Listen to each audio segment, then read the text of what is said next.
Okay, students, good morning. Yesterday we have done figure of speech. I told you that English is what? A beautiful language, and how the English becomes beautiful or how it gives beauty through figure of speech. And that we usually see in literature part, the figure of speech. Yesterday we studied of three set, that is simile, metaphor and personification. Let us do a quick revision of that. Simile and metaphor, what it is, what is the use? For comparison. And what is the difference of comparing this both things? Simile we use like and as, and in metaphor we just not use like and as. Simple way the two things how we differentiate. I gave you the example like he fought bravely. So in simile he fought like a lion, and metaphor he was a lion in the fight. Okay, so this way you can differentiate simile and metaphor. Third, we spoke about personification. Personification, I told you, that is giving the quality of a person in a non-living thing. Okay, and I told you the best example from your own poem, that is Daffodils, where he was telling, the poet was telling, tossing and dancing the daffodils. Daffodils are what? Not living. Like daffodils, plants we call them living being, means living thing, but still plants we cannot compare to a human being like that. They are eating, they are dancing, we cannot do that. So he said tossing and dancing their head, that is personifying the non-living thing or a imaginative object with a living thing. Okay, so that we have done. I also told one sentence, the stars were playing hide and seek. So stars can never play hide and seek, but we are giving we are giving a personality to them, giving a living sense to them that they are playing hide and seek. So that is known as personification. Today we will again move with other three figure of speech. First is euphemism, second is hyperbole, and third is alliteration. Okay, euphemism, hyperbole and alliteration. So, if we go with euphemism, euphemism means a way of speaking unpleasant thing in a pleasant manner. Like something bad has occurred, but you don't have to give a sudden shock to someone. So, in a pleasing way you will convey that. A very simple example of this is, you say to a person, he is dead, or Mr. Shyam is dead. But in a different way, how you say, Mr. Shyam passed away, Mr. Shyam is no more. Like the word dead, sometimes it pains. He died, he is dead. But if you convey in a pleasant way, he is no more, that will not give a direct shock to someone. So first example you can write of this. If you are saying, he is dead, this in euphemism way you can write, he passed away. He passed away, or he is no more. Both the thing you can write. That is means as euphemism, where the unpleasant form of thing you convey in a pleasant way. Like different way, like if you give another example, if I say, don't tell lie. Don't tell lie. It is like directly in front of everyone I am telling to one girl, don't tell lie. It will hurt her. That I am being shamed in front of all. So I can say in a different form, don't tell me a fairy tale. Don't tell me a fairy tale. That is also a form, means don't tell me lie. Don't tell me a fairy tale. Like we say in different, like don't tell me a story, like that. Means a lie form only you are telling lie. But I am not directly pointing you that you are telling lie. I am telling don't tell me a fairy tale. Okay, fairy tale means what? A story. Fairy stories are what? All false, imaginative something. So don't tell me a fairy tale. So this way, unpleasant thing you have changed into a pleasant form.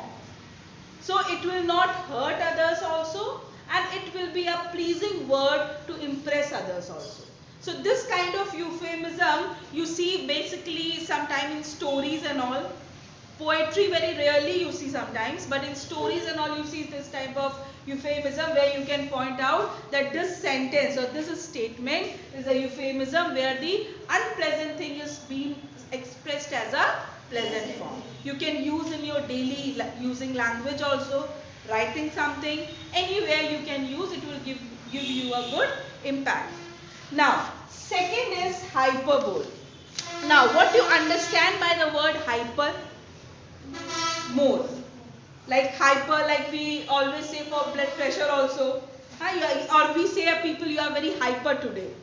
Means you are very too much, too high, being irritated, being annoyed. So hyperbole, it is the extreme exaggeration of ideas to lay emphasis or catch readers' attention. Like a simple thing, you exaggerate it. You make up that thing in a very different way that it will definitely make someone to catch your attention, means to catch your words. Like he will pay attention. Simple sentence you are not able to say, you are making it like polishing it and exaggerating some words and all, you are adding to it so that suddenly if you are speaking, other person will look at you. Oh, what he is saying. So that is hyperbole. Simple example you can say, if I say that like I was not met him, wait. If I say I had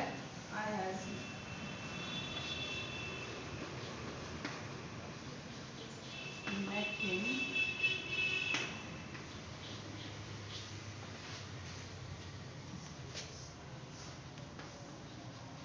for a long time. I had not met him for a long time. Simple sentence. For a long time I had not met him. Now you have to use the hyperbole in this. So, I had not met him since ages. Since ages. Means many ages passed. It was too long that I had not met him. I had not met him since ages. So simple way, long time. Here this long time what you are using, you have changed into ages.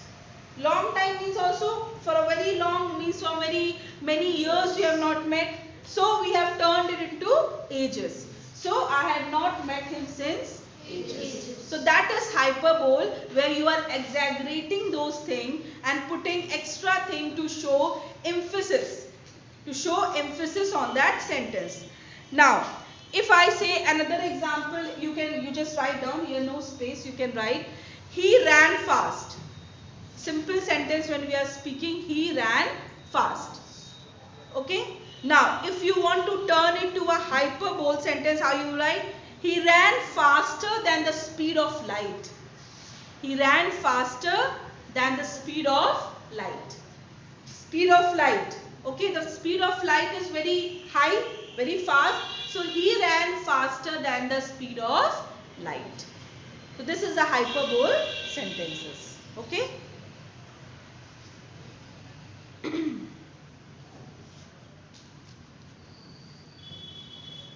Clear? Yes. Now third is alliteration. Alliteration you might have seen in your poetry book also. Many, where what is simple way, repetition of a series of words having same initial consonant sound. S, S, S, all sound same. L, L, and a P, P, like all kind of, basically this alliteration comes in poetry only. When the poem is in the form of a rhythm or a musical sound. Like some poems when you read, you will see it like it is just like a storytelling. Some are what? Like rhyming. Rhymes are there, like one word connected to the third one. Second word connected to the fourth one. Some are musical way, like a song way, musical way, like in a form of lyrics. So the sound, the consonant sound, it sounds to be same. Those things are known as alliteration. Like here one example I wrote, he was selling the shells by the seashore. Now see, he was selling the shells by the seashore. So everywhere S, S, S, S, selling, sea, shells, shore. All these words were sounding same. So this is known as alliteration. Other example also you can write. One more example.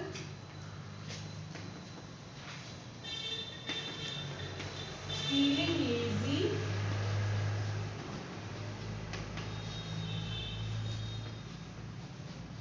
Lay down.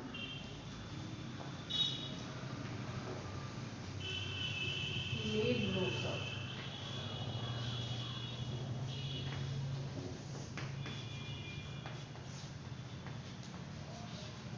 Feeling lazy, he laid low in the lounge. Okay, feeling lazy, L, laid, low, L, lounge. Okay, the place. Feeling lazy, he laid low in the lounge. So this is also a alliteration one. L, L, L, all sounding like that same.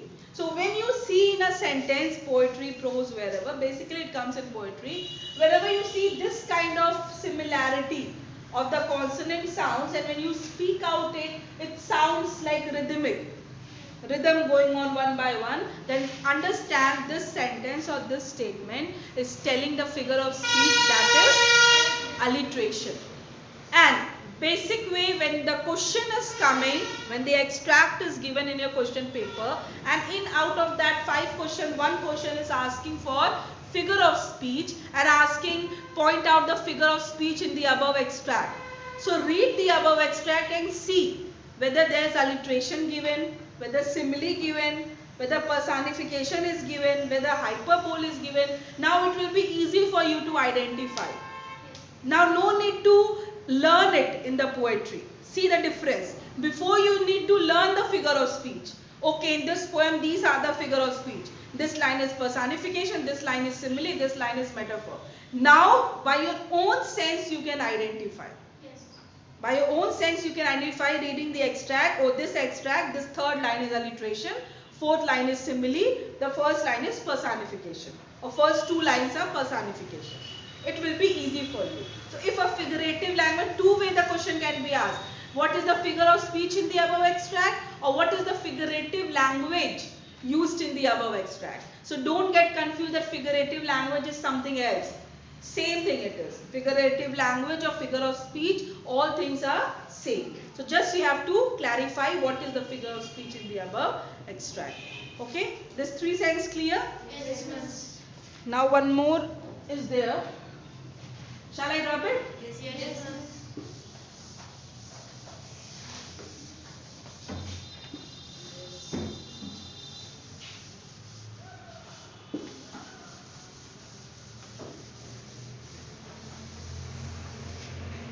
So this 3 clear? Alliteration, hyperbole, euphemism. Now 3 more.